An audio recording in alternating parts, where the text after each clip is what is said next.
Hey, everybody! Oh my god, it feels like it's been forever. I know it's only been 2 weeks. What's going on, man? Oh wow, what is it going on? I heard while I was gone there was this thing called Evercade Alpha. I'm not really too Yeah, familiar. it's just a little thing. You say that as we all know you put out a video the same day. Of course, of course, of course. Yeah, or maybe it was my doppelganger. Yeah, from like Studio Z. Yeah, Studio Z. Because Rich has different studios, so I'm like, why not? I can have my own studio. Everyone should have more than one. It was a temporary studio because I don't think you'll ever be back there again. Oh no, you're right. Exactly. You're right. But no, I'm just so happy to be back, and I'm actually good while I was gone off on vacation. At least put a video out, and I wanted to talk to you all about Evercade Alpha and some things. And we did have a little bit of news. They put out like they called it like an Evercade 2024 update. Andrew put something out and all that, and then we can talk about because we usually only get one of those a year, so it's nice. Nice to see him back again. Yeah. I don't think I heard about this. It was it was after their FAQ and all that. So definitely some interesting things. We put out videos and whatnot on stuff, and I also I've also been like saving. I've really been wanting to do like the poll, like having to do with Evercade Alpha and all that and all that fun stuff. But let's see who we have here in the chat with us today. Oh wow, picking a duck, early bird banter. Anyone? Yeah, I think he might have been the first person who was in here. Who else do we have? We've got Toxo, and we have Gene Joke. So we have channel members. That's what I can say on the road. Sucker MC, the Immortal Sojourn, and then our newest director channel member, Joe Whitlash. Who else do we have here? Oh yes, I'm seeing so many familiar faces. We got Archive Gig, 40 years of Tetris shirt. Nice, yeah. And then we have Darren Chapman. Oh wow! But don't be all shy now, everybody. Oh wow, yeah. I'm just happy to be back. It's funny because when you're away from doing stuff for a while, like you miss it. I mean, I had videos go off and all that, but those were like pre-recorded. So how you guys been doing? What have you been up to? It's been wild over here, that's for sure. Right. Yeah, it's. I would go ahead. I don't think anything wild has been going on here. Nothing out of the ordinary. So I want to hear this wild stuff that's been going on with you. Well, for me, it's all like it's more boring wild, but but it's all has to do with work. I've been putting in like excessive hours at work because we've been getting all of our late breaking approvals. It's the final month of our year. I work at a school, so we're getting all of the approvals for all the summer projects that we need to do. So it was crunching to get through Monday, Tuesday. Wednesday was the meeting. Everything gets approved, and then tons of paperwork Thursday. So try to like get everything going, which actually wound up like Thursday wound up being a crazy day anyway, because all of that happened. And then I wound up having to take my son to the doctor because he decided, because we called him when he was young, we called him a venture baby. Like we knew he was going to be the one that was going to get in situations that like one of these days we're going to wind up having to take him to the doctor because he decided to like backflip off something, like swan dive off the roof or something, you know what I mean? Well, he decided that he wanted to take way too many toys up the stairs, and no one knew like that he had him like squirreled away like under his arm. So we didn't notice until he was like halfway up the stairs that he was like using the toys to like, try to like, grip and climb up the stairs.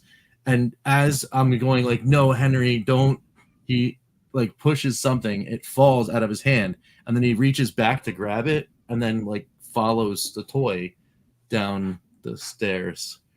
And that was frightening.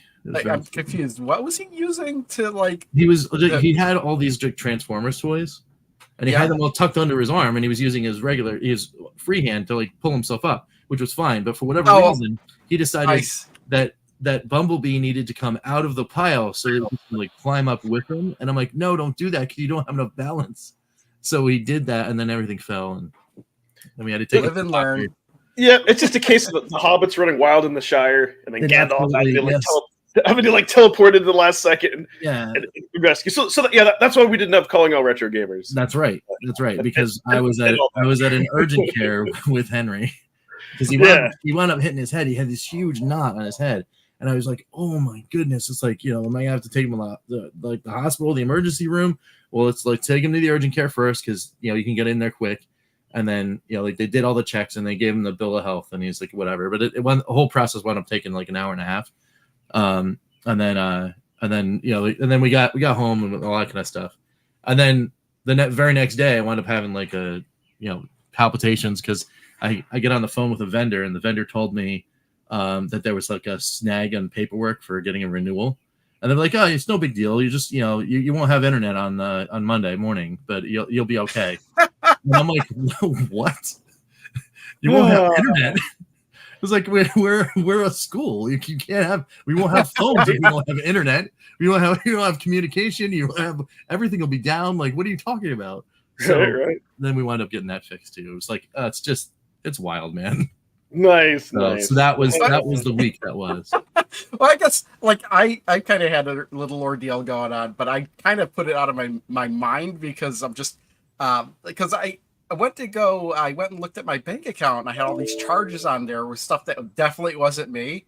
So I had to have my debit card canceled because I'm pretty sure it was like gotten in some hack or something like that. And so I'm like, okay, well, I had to like talk about like, okay, there were like at least 7 or 8 purchases that were like not mine, and I had to do that. But then they're like, okay, well, we'll send you a new card. I'm like, do you want it express to you or not?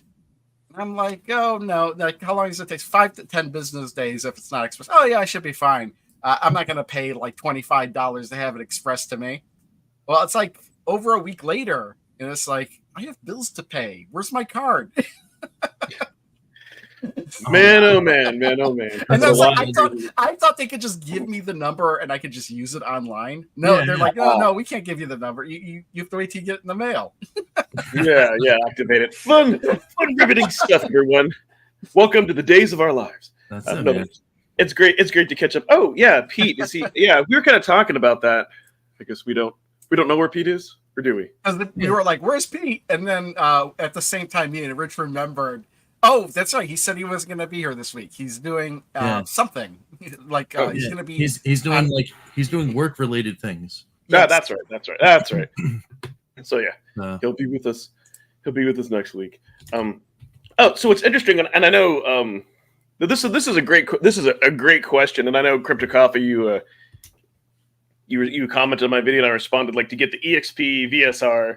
And so like, so I kind of look at it this way, and it depends if you want the best of both worlds. If you think you're just going to be a handheld gamer, and like, I say never, but like, don't use it on the TV, want the portability, you can get the EXPR. However, usually what I would recommend if you think you're more of a console gamer, like get the VSR, and then you can pick up one of the Super Pockets, and the Super Pocket's going to be more portable anyways. This is what I'm saying. If it end up fence, forget the EXPR, forget the VSR, see if you can get the original EXP, because you'll get the bonus Capcom games. Ooh. And you'll be able to hook it up to the TV. That's true, but I only have one caveat with that, and like, so in that using it with an HDMI cable, like it feels really weird and off balance because the cable and the adapter are like a little bit heavier than you think. I don't know. I love using the VS controller. Maybe I'm used to. I don't know. It's strange, right? I guess I haven't used it enough to like. I tested it. It works. Yeah. I didn't see any immediate issues with it. Yeah. Again, you could get like an adapter. Yeah, I guess it depends on the adapter you get, or just an HDMI 2 mini HDMI cable, and that'll work just fine. I've tried both. They both work fine. But yeah, like for me, I just use the VS because I don't really play portably.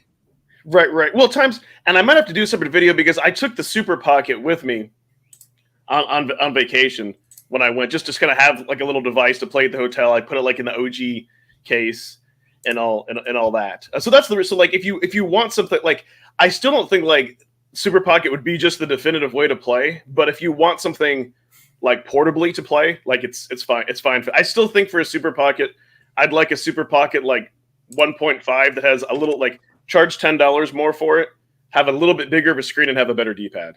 And then I think we're good. But Well, what's funny is I went to my friend's house last week, and they were going to play games and stuff. I wasn't really sure. They were playing board games, video games, whatever.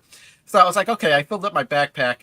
I put my Evercade in there. It's like, okay, just in case, And I actually forgot I had a Switch. So I packed up my Switch. I put that in there.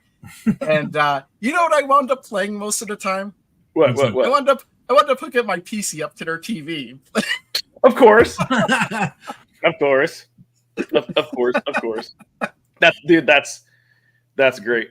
Yeah, see the HDMI. See, that's what I'm like. Like a Steam Deck is a lot heavier, but it's balanced. Even like the EXP. Yeah, it makes it weird. Like when I stream with, it makes it kind of weird. So but if you can get over that, then I think we're good.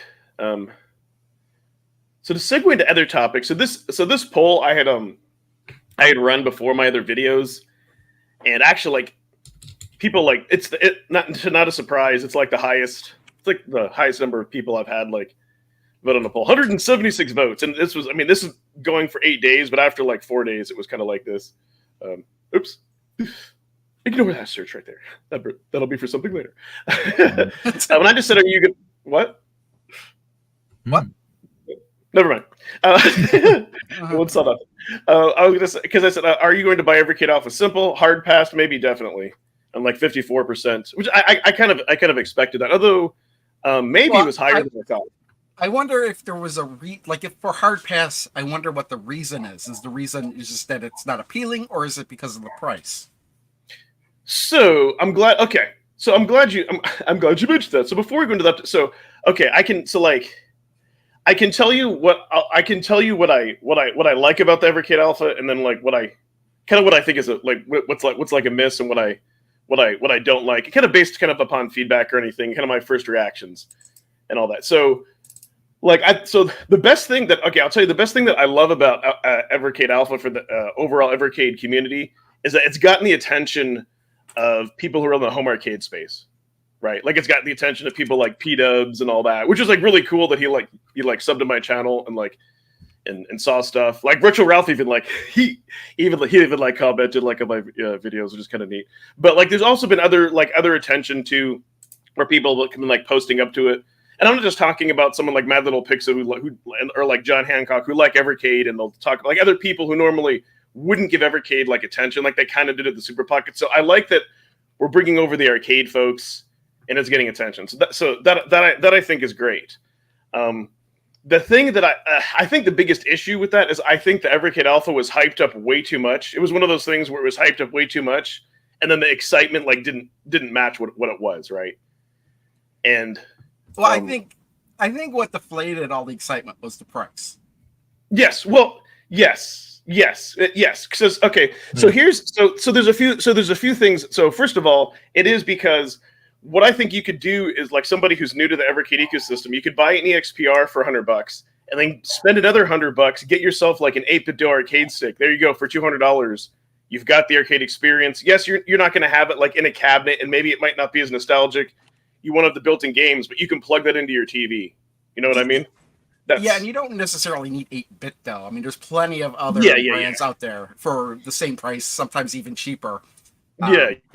Because I honestly, the arcade, I looked at the 8-bit arcade stick, but I went with the Mayflash one anyway because it is more friendly to customize. To be honest, like honestly, it's designed in a way where you could just take the buttons off and stuff and just put new artwork in there.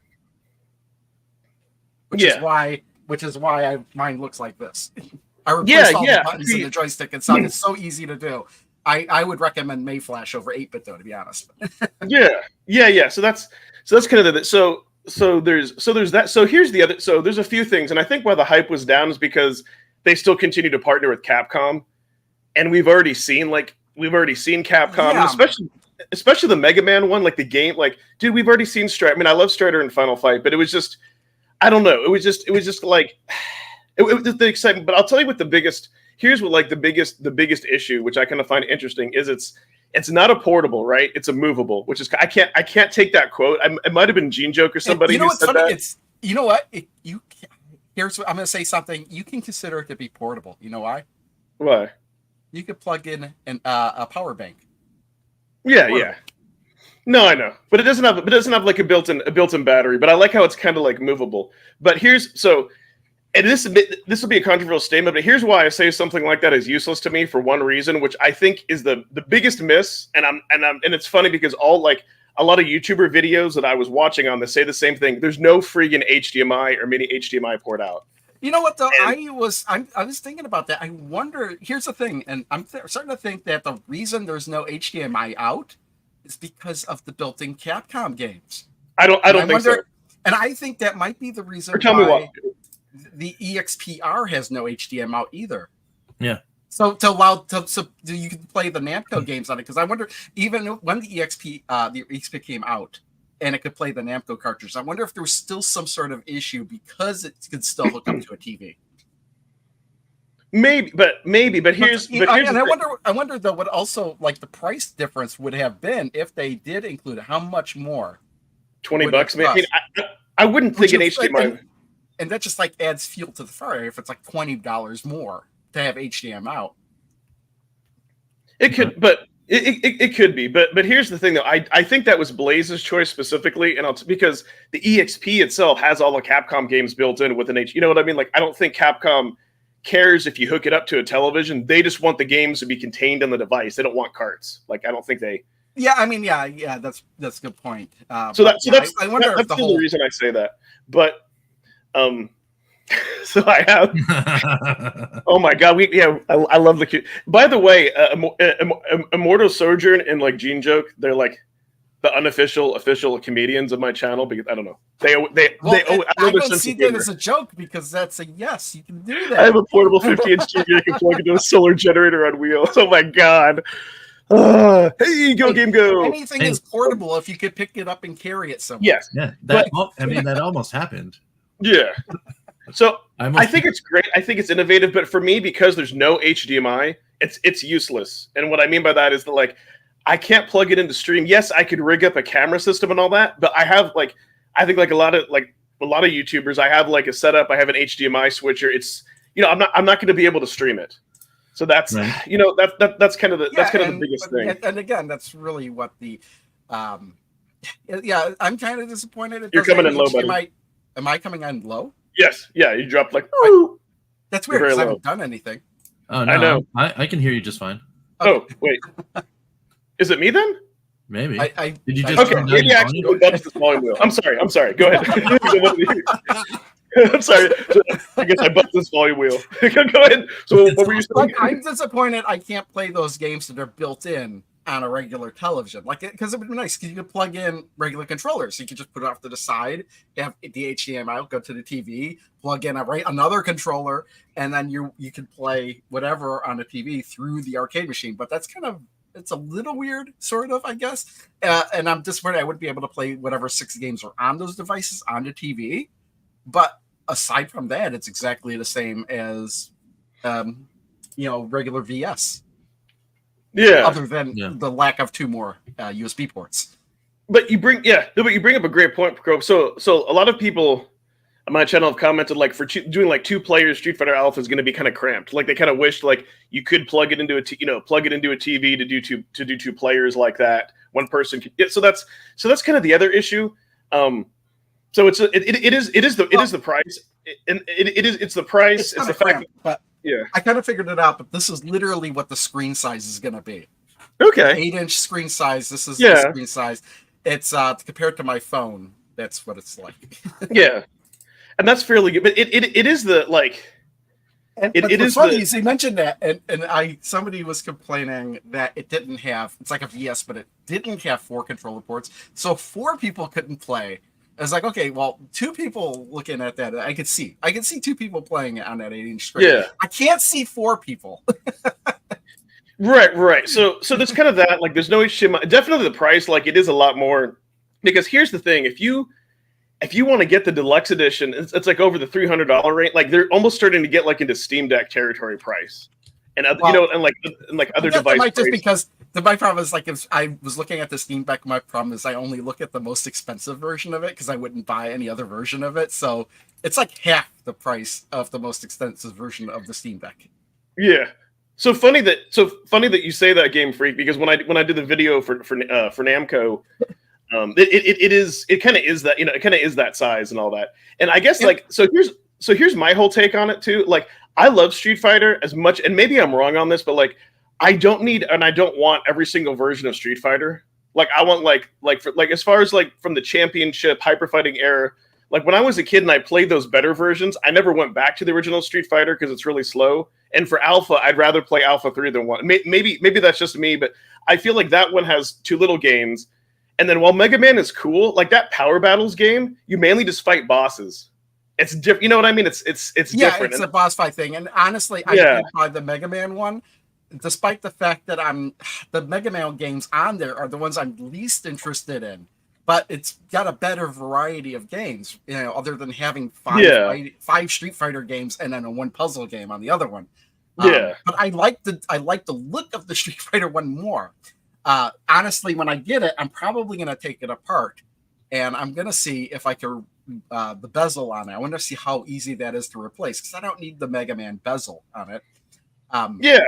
Yeah. And I think what they should have done, like Roto Rich's like earlier videos, like you were saying, like, hey, if I want to play all 12 of these games, I'm gonna have to buy both of them. And you have like a very valid point. Like, what I think they should have done is put 12 games on each of them, and then you could either buy the Mega Man one or the Street Fighter one.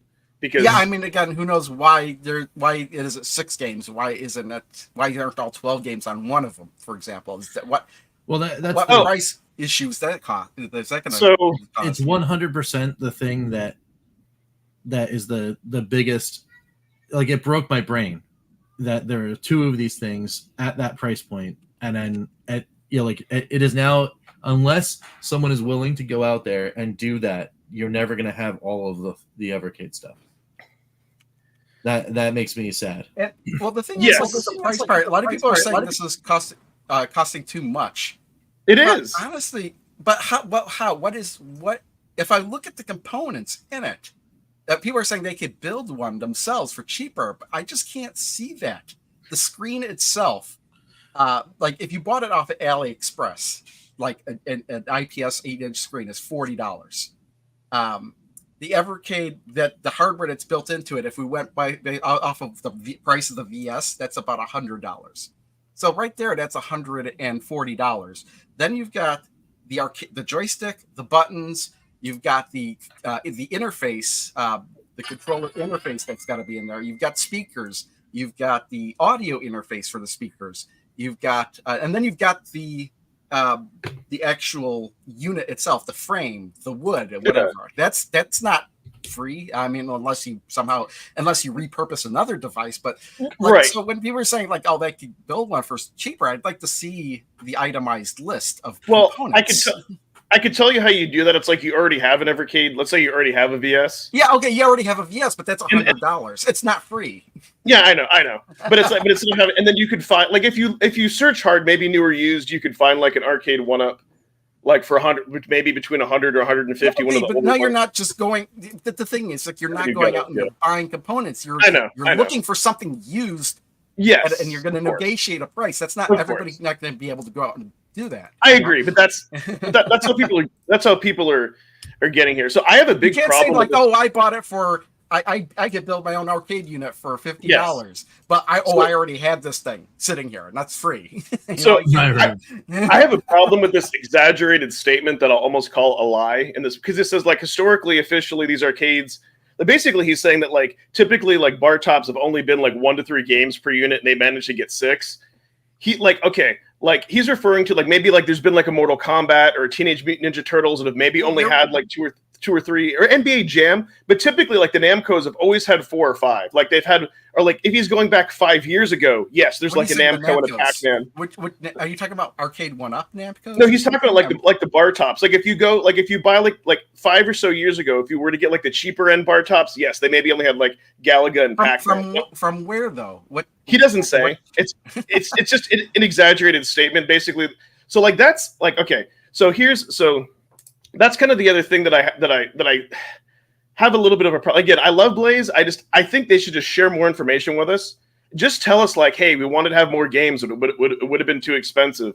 Say, hey, we wanted to pursue Namco, but like OneUp has the lockout on it. You know what I mean? It's just I know like every company kind of puts the spin on it, but it's just kind of excuses. Like sometimes they're like, oh well, we're a small company, but you know, an Evercade card's only and the arcade OneUp tabletops go they when they sell new originally they're like at least $180. The Namco ones are like 170. If you want like the Partycade is 200. So yeah, so that's I don't know. What Namco ones though? Which one? Like what are they? What Namco ones are you talking about? The one actually, I did a video on. I was gonna say I did a video on that when I said that they should have done Namco. They're the Pac-Man, the Miss Pac-Man. Look at OneUp's website. But so here's the other thing too, which is kind of, those but those still were like at least 150. Yes, 150. Yeah. The only reason I have the Galaga one is because it went down on a deep discount to like $50. Yeah. So that's all. I'm trying to understand Blaze's vision. Like I guess the other big problem that I have with the fact that this arcade unit is that they've waited like too long to announce arcade carts. Like, how come they didn't announce the arcade carts? Why is there not a bundle? Like, people would want that. Well, okay, you know what? When they started it out, I'm pretty sure it was. They were never really intending on doing arcade carts. What the emulators they had were just, home console emulators. That was something that once they started to take off, they started looking into and started to get, those emulators working for arcade games. Because if you think about it, the console emulators are easier to do because you just have one emulator, it runs every game. For the arcade emulators, you might have to have a different emulator or a different tweak for each game to make sure it's running optimally. It is more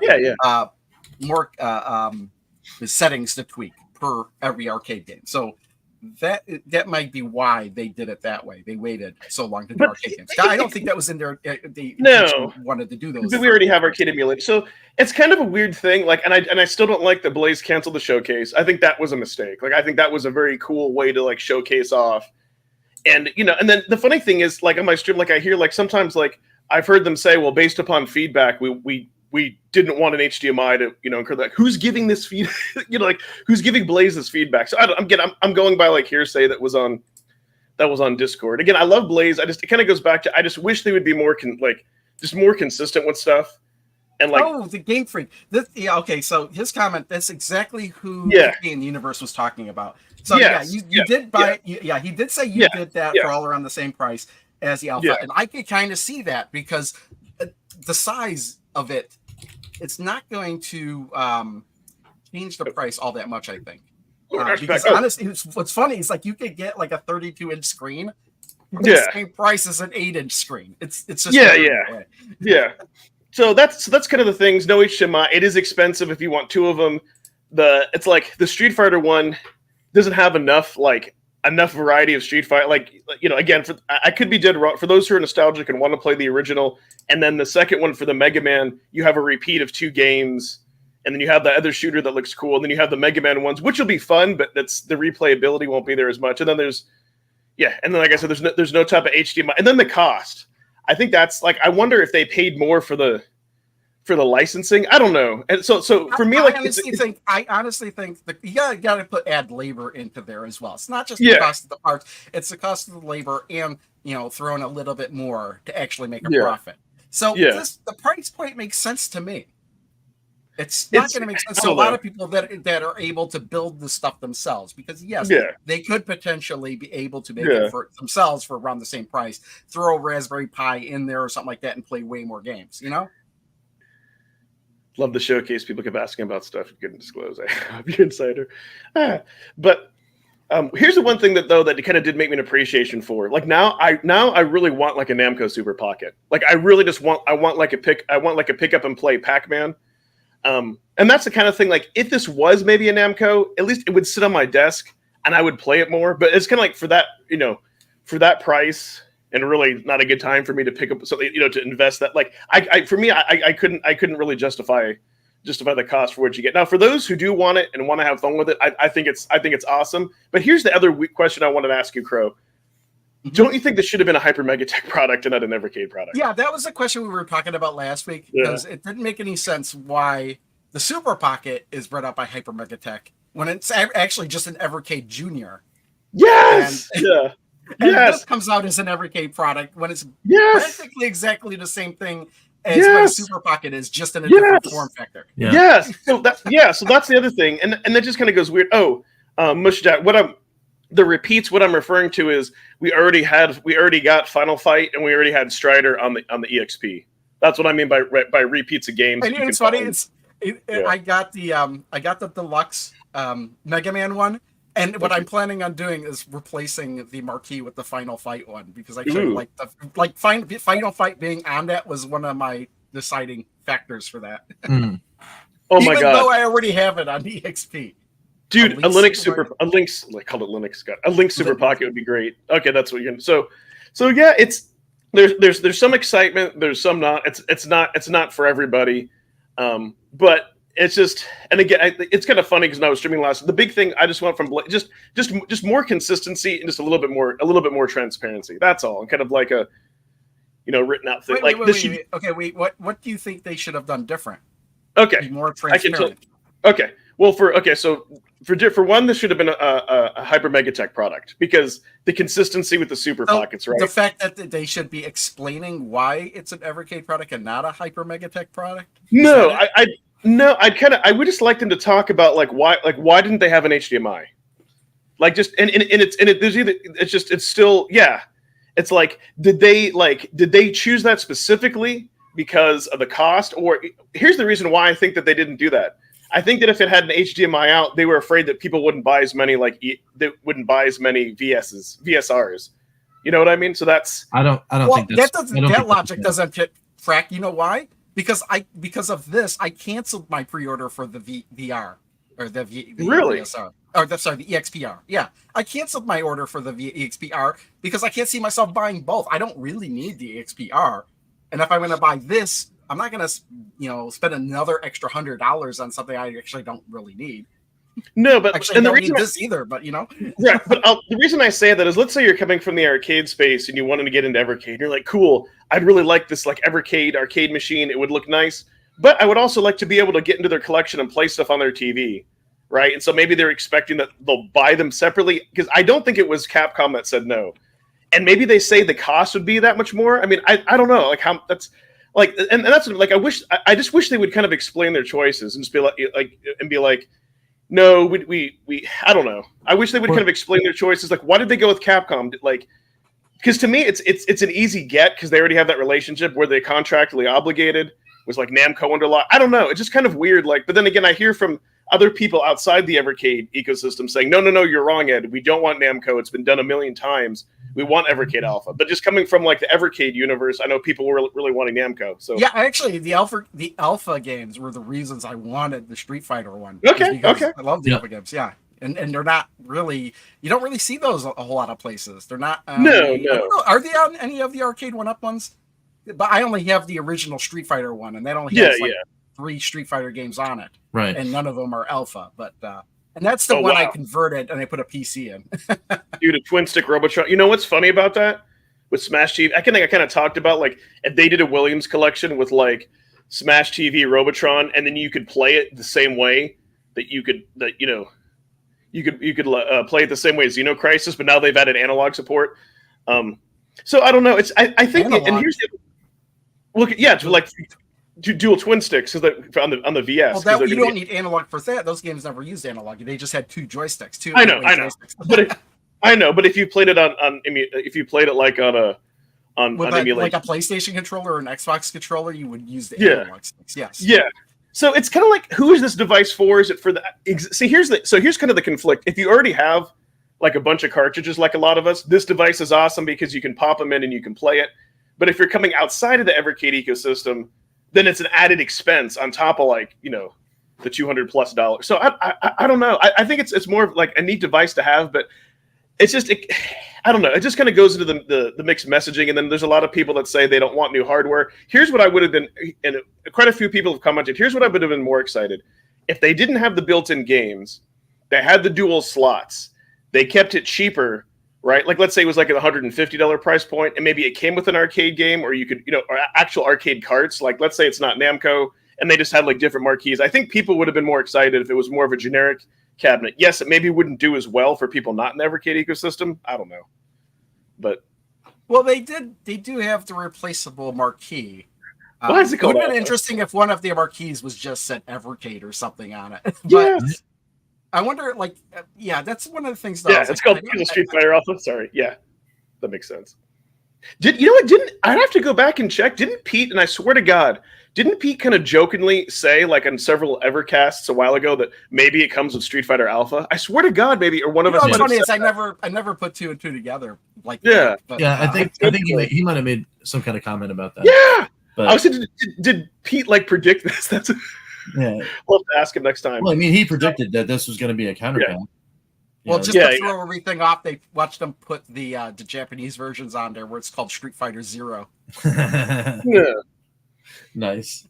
yeah, that'd be funny. So yeah, I think this is kind of more of like a novelty. I think that, like, if it had been maybe like an arcade 1-up scale, would that have been better? I don't know. You know what I mean? It's just it's kind of interesting. This is an arcade 1-up scale. It's the same scale as their barcades.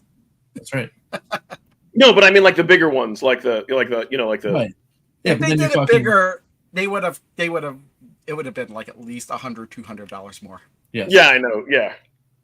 Yeah, there's you're talking 400 plus. Yeah.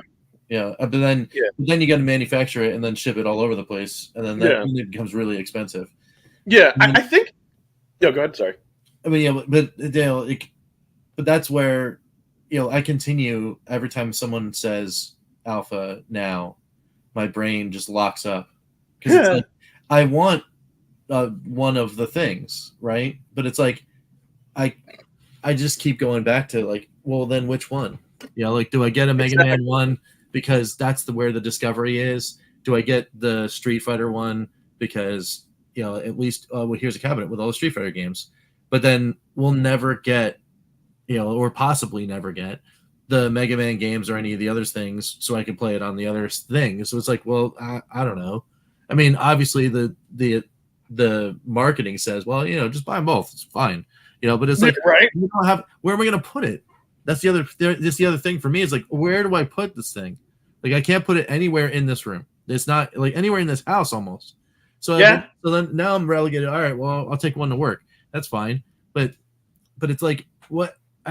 Don't do that to me. Don't make me choose. You can always be creative. Stuff. You'll always find a place for something. If for whatever reason I got another pinball machine. Right now, I would say I don't have a space for another pinball machine. But if I got another pinball machine, I would make sure I'd find space for it. Well, that's true. The unofficial stance. So here's kind of what it comes down to, and this is maybe like like all like a lot of us here in the chat, and obviously us three here. So it kind of goes back to Evercade's initial. So I'll tell you what they did right. I'm glad that this didn't split the player base. And what I mean is, you don't have to buy this to play all the Evercade cards, right? You can, except for like the original Namco. So basically, like everything else, if you get like a VS, if you get like a VSR, you can play it. You can play everything but this. So that's what they did smart. They're still sticking with for now. Thing I kind of like about it though too is like, say like you want to play a game on it that doesn't work very well with arcade controls. Well, you could plug a regular controller in it and play just like that if you wanted to. I kind of like it because then I don't have to set up my whole entertainment system to play. I guess I can use the EXP too, but I mean, you're playing on a little bit bigger screen. It's like almost like a semi-portable thing, in a way. So Mortal's asking, Rich, how long do you play the arcade cabinet behind you? Yeah, and so in my answer, it's just about every family dinner. We have family dinner every week. So in the summer and then in the fall/winter. So when it's like super hot and super cold in my area, no one wants to go outside and hang out and do anything. So the cabinet goes on, and everybody loves it. We'll sit. Well, even though there's like 2-player, 4 of us will cram into this room, and 2 of us will watch the other 2 play or whatever. And normally it's the kids. It's like it's Douglas and my nephew, and then Henry will want to get up in there and do some stuff. And then once they're finally bored, or we have to send them off to do something else, then me and one of my brother-in-law will like crank a game of like X-Men or Spider-Man or something like that on there. Sweet. Yeah, and that's kind of the other big thing. Like I agree with Jen Joke on this, or Gene. I call him Jen Joke. But yeah, like you only just need one, and so that's kind of the other interesting thing, like how they split. Like they're doing the same thing with the Super Pockets, except this is like $250, $300. Well, that's the problem. Like with the Super Pockets, they're small enough and inexpensive enough where I don't mind collecting them. Yeah. I cannot collect bar top arcade machines. Exactly. I just can't do it. I mean, so here's what would solve my issue. If they came out like next year, let's say, with the Evercade Alpha R, where it's just like a bar top arcade, that same factor takes the things, and somehow they did a license agreement where, and it's fine. I'll take two collections. You do Capcom Arcade Collection 1 and Collection 2 that has the same games that were on the other two units. I'll buy that unit all day long. Yeah. Oh, see, that's the other thing too. Immortal is saying be more comfortable. So. Oh yeah, I mean 3/4 cab. I mean, I'm all in on that. I mean, I love my Legends, and yes, I don't have enough space for an Evercade 3/4 cab here. I would 100% buy 2 or more of them for where I work. Yeah, and have like 4 slots. 100% would happen. Yeah, there's no question. So that's what I want. So that's what I find. This is all great talk. So before getting distracted, so here's the other thing that is kind of goes back to the vision of Blaze. Like like I said, they're doing up to like PS1, PS1, N64, and everything is going to be on carts. So I think the problem is when we see these devices that kind of push us from farther away from being carts. And then things being done, like we see things being done randomly. Like we don't have the consistency of the showcase. Hell, we don't even have the consistency of which day of the month of the game of the month. It would just kind of be like reassuring, right? Like, do I dare? I mean, maybe I'm the only one that it causes like ever anxiety. You know what I mean? Just kind of like just the consistency would have been nice. Just do that. And what I think was a mistake on Blaze's part, I think at the beginning of the year, they should have announced the Evercade Alpha and they should have come out the gate strong with arcade carts, because the problem that I think they forget is that like arcade is it's a huge part of this. Like people want that. Like I understand. So here's the thing. I understand because Blaze is a UK company. They're going to come out with the nostalgia. They're going to come out with the computer collections. Right? Like I get that, and I think that's great. But don't lose sight of everything else. You know what I mean? That's all. Like come out of the gate with a strong product like this, and then go to the EXPR, then go to the VSR, and then have arcade carts to come with that. That's the only thing I think the Alpha is kind of like hurt the hype and the momentum that they've kind of like waited too long. I don't know. That's just and I keep saying the consistency. That's my only beef with Blaze. And that if you're watching this, I'm going to keep bugging you about doing it Dodo until you fix it properly on the VS and EXP to not be delayed between levels. Okay. I think though, to be like, I guess maybe a little frank about that, as far as Blaze's like operation goes, I think the library dictates kind of like where their focus has always been. When you're looking at your library and you see 40 console collections and then the 10 arcades, it's clear that the arcade is the extra, right? In what they're doing. Yeah. Well, I mean, think about it. I mean, the whole thing was consoles to begin with, and it was like wasn't for like 2 years until they came out with an arcade card, which is when they came up with the whole coloring scheme. Yeah. So that's why there's not that many, there's fewer arcade carts. Yeah, I mean, they haven't been doing them that as long. That's true, but I mean, for only a year though, right? So, Sorry,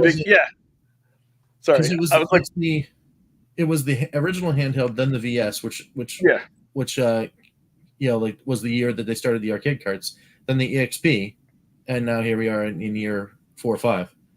So, I mean, I don't know. I mean, but obviously it's also like, how the ease of getting the licenses and all that kind of stuff. It's easier to get more of the nostalgia based older content to come out.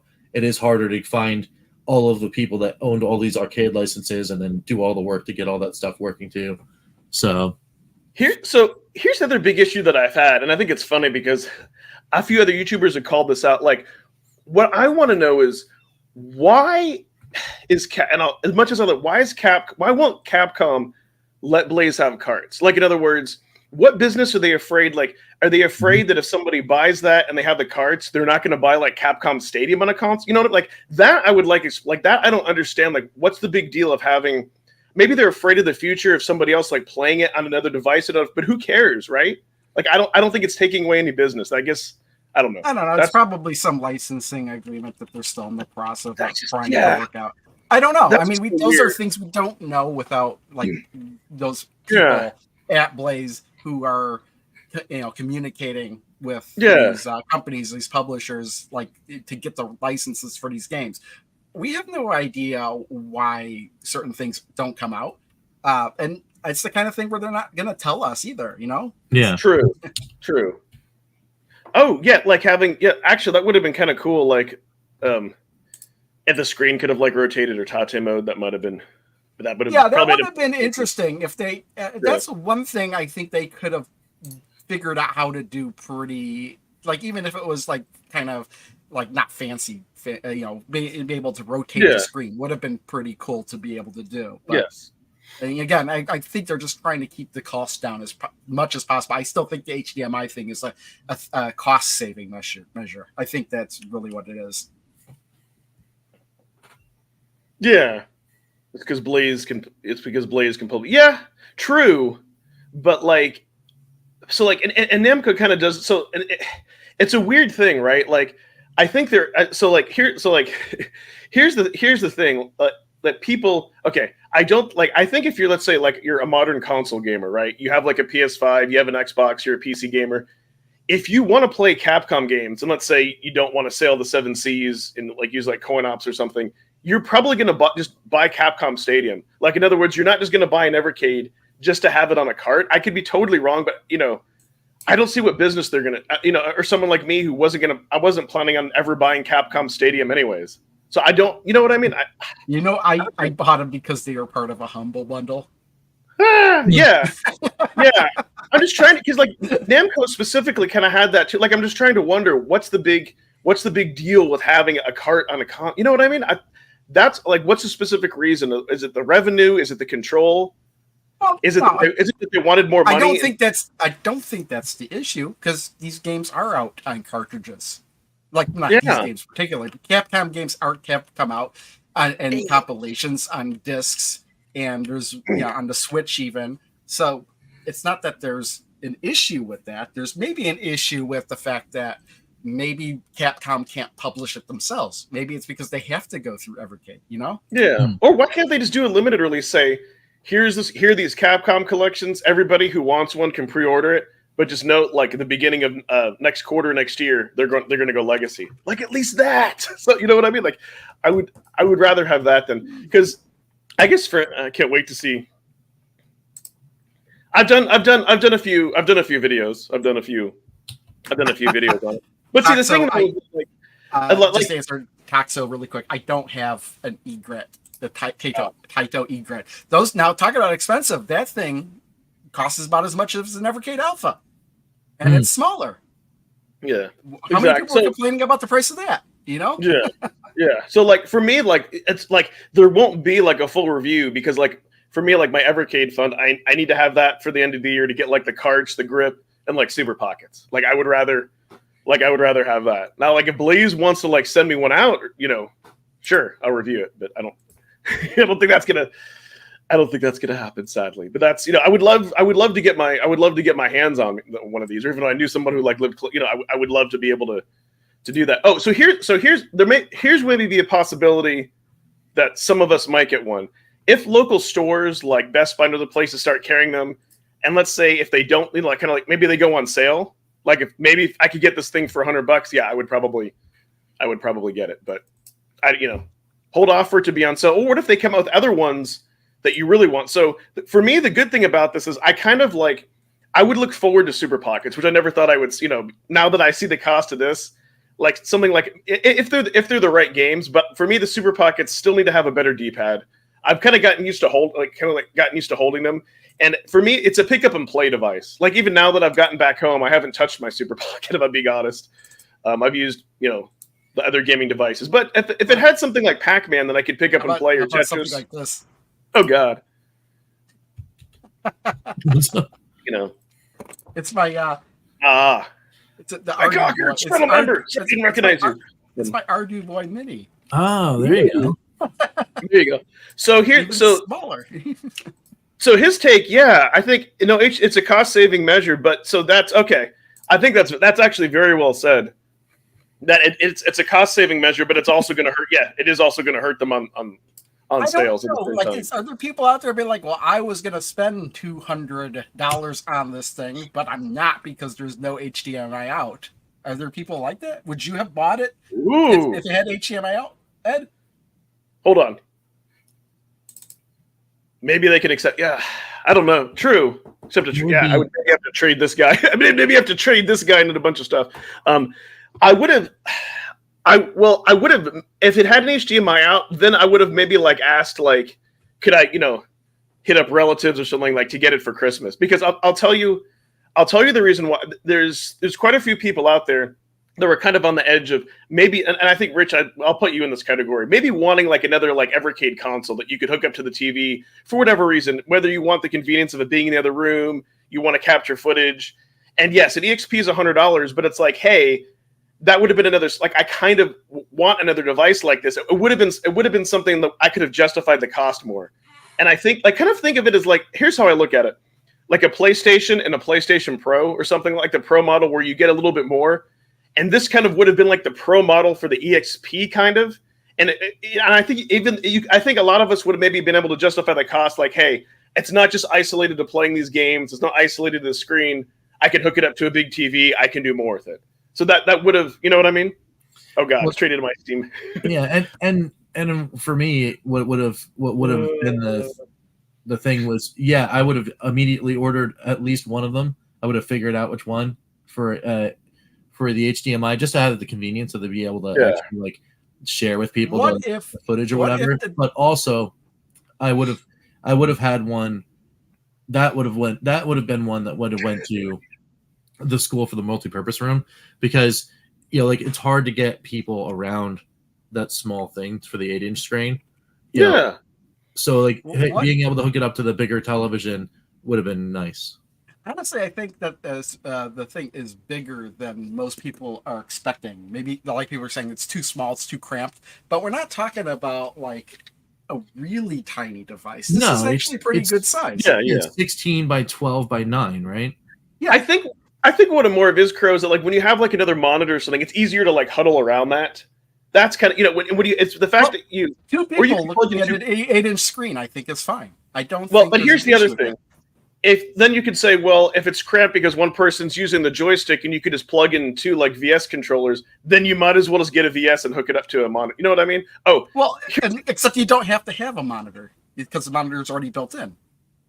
Oh, and then some people wouldn't use it. But see, here's here's what I love about our community, because like, funny that you say that, Gene Joke, but then like Crashline, I don't know if you're here. He said he specifically got the EXP because he wanted the option of playing the Capcom games in handheld and hook it up to the TV. So that's what I love about this. For something that somebody likes, somebody won't like it, and vice versa. I think that's awesome. Here's the thing. It's nice like the Rich? Yeah. I assume when you're looking at these, you're only looking at the standard one. You're not looking at the deluxe model, right? Yeah. I mean, either way. What if the deluxe version had the HDMI out, but the standard didn't? I mean, well, there would be no question that it would go for the deluxe, because the HDMI out is a feature that means something to me. Because if it's a cost saving method, what if like one version of it had it and one version didn't, and the more expensive version is the version that did have it? Oh, yeah. Well, I'm not worried about costs, because cost in the alpha isn't like necessarily a barrier to entry. It's just that buying two of them. Because that's seemingly, it's like there's no real. Even I'm not buying two of them. Although I was playing with the idea of buying one deluxe and one standard. Yeah. Exactly.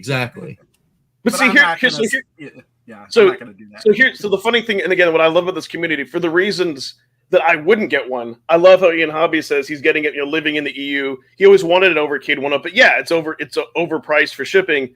now he can do this. The alpha kind of solves it. He can have an arcade machine and play his cart. So that's awesome. I mean, I did hear about awesome. in the EU those arcade 1-up devices are like extremely expensive to get over there. Does anyone think, hey Joe Whitlash, I still need to add you to the end member thing.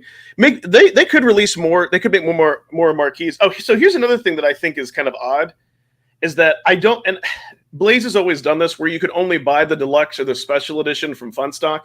I wish this time they would have let Video Games Plus also sell it, because if you're trying to buy it, like let's say outside the UK, it's like an extra $100. It's really expensive plus the shipping. It's like $300, and because of the conversion. Oxo says you could always take one apart, Crow. I see you talking about the alpha, because I was already planning on doing that. You could upgrade your own. You can upgrade your own controls. Yeah, I could do that, but here's the thing: is the price of the Sanwa parts are the price difference between the arcade and the standard. Right. Are you referring to the battery? Lord Arshback. Are you referring to like the battery life, like the H? So here's what's funny about that. Because when I've streamed with using the EXP exclusively with the HDMI out, I think I streamed for like 2.5 hours and it was still good. And I think I streamed like maybe like another two. I didn't have to charge it until 2 long streaming sessions. So I don't know if that really takes away. But with that defense, I have the special edition. I know the special edition had more improvements compared to the early on EXP. So I'd be curious to what bug. Yeah, Teenage Mutant Ninja Turtles would have been huge. Yeah, Blaze has a delivery channel. So if they did that though, they would have had to have 4 USB ports out on it if they did Turtles. Yeah. Now we're talking about Konami, which we haven't gotten on an Evercade device yet. No. I mean that the HDMI never worked. Really? Okay. So I disagree with that, because you can tell maybe everyone. I don't necessarily disagree with that, because I do remember when I first got it and I was hooking it up to a TV, it did act kind of strange, the signal and stuff. So I could actually see it not working on some TVs. Okay, well I can share so I can talk about. So I know they used a different chip, and believe me, initially I was really upset because it wouldn't work with my capture card, but I could plug it into my guest room, my living room TV, and a lot of other people said that it worked. Right now, once having heard it, yes. So what's interesting now with my HDMI switcher, it does work. I don't know, maybe because it's forced to turn over the signal, then it does work. So yes, it is weird that there is compatibility because the old ones work. I don't know, but that could be. There's actually, if it's not working with your certain TV, there are actually these dongles you can get that are like a pass through for HDMI that'll force the signal into a specific resolution and frequency. And you know what? One of those should work, and they're not that expensive. That's what I think my HDMI switcher is doing, probably. Yeah. So to your point. So yeah, then maybe that could. I think it's more likely cost. I think it's cost, and I think they want to keep it kind of as a separate, movable in the portable system. And I guess it's as a bonus you can play Namco. Now, the one other thing that I kind of did want to talk about that along the line of like Super Pockets. As far as maybe what they might come out like, I think like if they had like a Konami Super Pocket, oh my god, I think that would really excite. Like if they had like your Contras and Castlevania, maybe not as much as some people. I think that would be cool, but I think like a Namco one would be awesome. And here's this, and you guys can kind of tell me this. When I did take my Super Pocket with me, I took a duplicate of a cart that I got. Like I took Indie Heroes 2 because remember last year when you could get that bundle with that little guy. And in the UK, they could have had that whole like snafu, like shipping thing. Like I had 2 copies of Indie Heroes because like Funstock wasn't really responsive. I didn't know if I was getting it, and then the other one showed up. So I brought that cart with me, and I had a lot of fun playing Crow Maiden because my whole thing is that like if you lose a Super Pocket, it's only $60. Like you're not losing a special edition. You say only $60. Now I think that $60 is a little too much for a Super Pocket. To be honest, I think the price of the $60 is going into the games that are on it, not necessarily because like even the My Arcade ones are $40, and even that I think is too much for a little handheld. I agree, dude. You can get like an Ambernick or a Mayu Mini for on that cost, but so the reason I bring this up is like I don't want to like I would have loved to have been able to play like a pick up and go Pac-Man, but being that the collector in me, part of the reason why we're all in Evercade is because we can collect these physical things. if I risk losing that, I'm going to be more upset because it's going to be difficult to track down. I might be able to get it for 30. The prices fluctuate between like $30 and $100. But if Blaze, let's say if they took the lazy route and they came out with a Super Pocket and they made it kind of look like that Pac-Man thing behind me, made it look yellow. If they even just put Namco 1 and 2 collections that we have on there and they didn't change the screen resolution, I would be fine with that because then you would at least have all those games. They wouldn't be arcade. I think that would still be cool. Now, I would rather them, of course, do like a Tate mode exclusively and throw on like 6 arcade games. But that would just be kind of neat just to have a pick up and play Pac-Man because I have like Miss Pac-Man. Like I have the Namco Museum loaded in this, but the screen on this sucks. So I would like a better. And the funny thing is, I've got your pick up and play Pac-Man right here. That's so tiny. Yeah. No. Wow. That's amazing. True, but I do like the appeal of also being able to toss in like an Evercade cart. But that is cool that exists. That's tiny though. Yeah, it's tiny. And then everybody wants sale on Amazon. I got Tetris too. Yep. Oh, and, God, dude, and the Oregon Trail. Oh my God. Huh. Or like a Tetris pickup, like that would be awesome. That would be awesome too. But it's gotten me a little more excited about the Super Pockets. It really depends upon the games.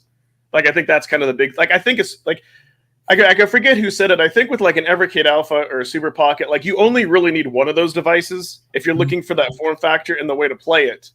But it's just like. Then that's why like I never picked up the Capcom one because I'm like I already have all those games. So I think that's a big factor. It's a shame that the Alpha is like really expensive. Tetris Super Pocket. Oh my God, Pac-Man. Oh, and I would say no more C64, but I want to see C64 like Accolade and not Activision, Accolade and Broderbund. I would like to see. Yeah. And Electronic Arts, if that's at all possible. Mm-hmm. Electronic Arts are sure. I'd love to see Law of the West Accolade. That would be so good. On Evercade. Yeah, that would be cool. Da-da-da.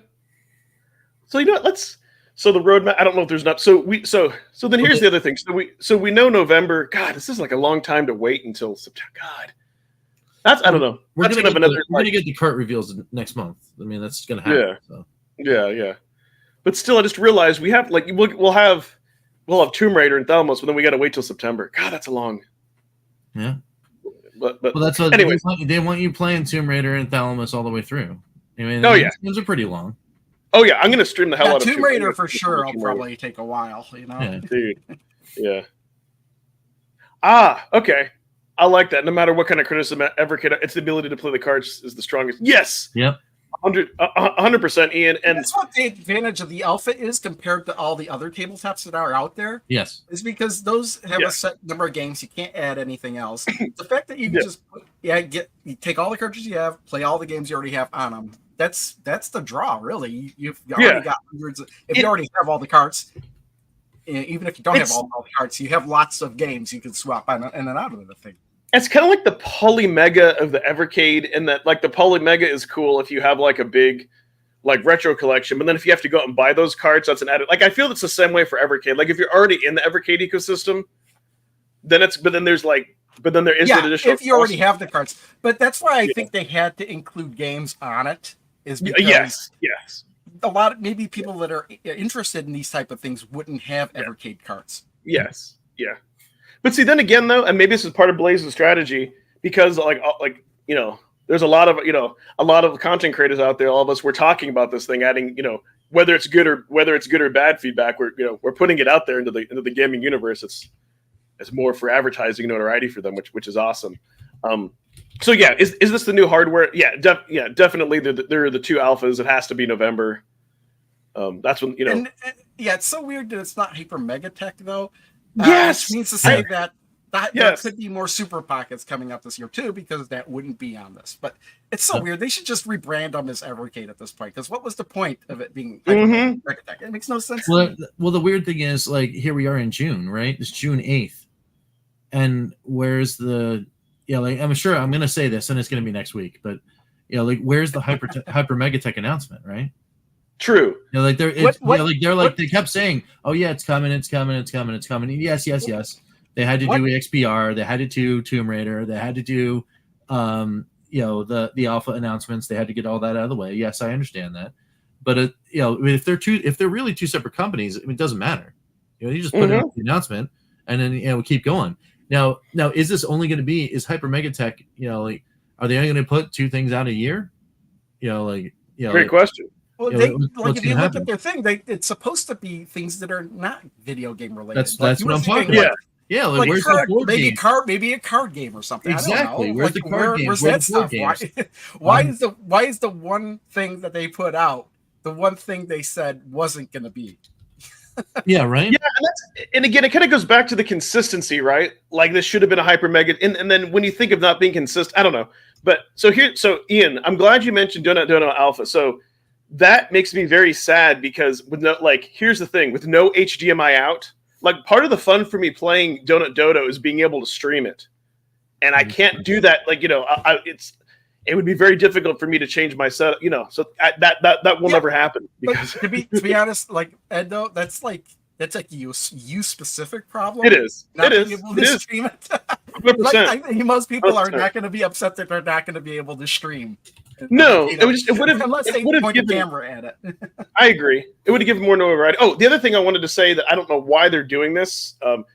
Before we go, I wish that like the cool new controllers, you could, like the new EXPR controllers that are coming with it, you can't buy those separately. Like those cool light. Yeah, that was kind of funny. And I didn't buy the deluxe version because of the controller, to be honest, because I got plenty of these controllers, and I only use them for the first-person shooters that are. And I used them for the Duke Nukem collection, the Duke Nukem third-person games, because those and they seem to work better. Like the first-person shooter games seem to work better with that Evercade controller than they did with the 8-bit though. For some reason, it was more comfortable to use. So that's why I was using them so much for those type of games. But I don't need so many of them. Super Pockets were announced last July. Last July. So that's what I was going to ask: is when was the announcement of them last year? So I would expect maybe next month to hear about more Super Pockets if they indeed had more. We'll get to that, and that's kind of what I wanted to lead it. So we know in November that we're going to be getting new hardware. Now, here's what I'm hoping. I'm really hoping for September's cart. I'm really hoping we get arcade carts in September, but I think they pushed them back just to annoy you, to be honest. Probably. They're like, we need more arcade cards. He's been saying that since the beginning of the year. And so look at this. It's like council. Oh, let's throw in a C64 collection just to piss off even more. Probably. We'll do the arcade collections in December. Yeah. But I think they're not going to do it because in their minds, they probably believe, well, we want it to be with November because we want to hype up. We want people to play the arcade carts on the new arcade hardware. But I wish we'd get it here. And then I don't think there's an arcade collection big enough that would have to be a gigabit cart, because really arcade games, there could be there are arcade games out there that used hard drives, and those could easily need a gigabit cartridge if there were a couple of them. I wouldn't say we would see this, but like a game like Area 51, that light gun game that used So that's what I was going to say. Those games, I don't think or maybe something like Killer Instinct. I don't even know, but I don't think we'd be able to. I don't necessarily know if some of those games would run on Evercade hardware or they would be able to get the licenses to. I don't think. I think Killer Instinct would run just fine. Think about it. If that's running on hardware from 1995 or 94, somewhere around there. That should run just fine. I think that game's only a couple hundred MB. And then the other reason I say that is because what I meant by licensing is that historically we don't see more than 6 or 7 arcade games on a cart because of the licensing. So I don't think that size is gonna warrant it to be big, to be big enough to cram all those games to be Let's see if I can find my main directory and see what the biggest arcade game I have on there. I mean, there are some more modern ones. So I think what we're gonna if I had to speculate, I'm hoping the Gigacart will be like indie games. That's what I'm really something like Shovel Knight or something else. Oh, that'd be kind of cool. Or like a robot named Fight. I don't know. Something else. Yeah, I would love to see that. Even if it was just that, to me, would be a single game cart. Robot named It is. It is so good, dude. It is. I told you about it. That's why I gave you that game, because I was telling you how good that game is. It is. It is like if you love Metroid, it's like It's a Metroid if it was a roguelike, and every time you play, it's random. Yes.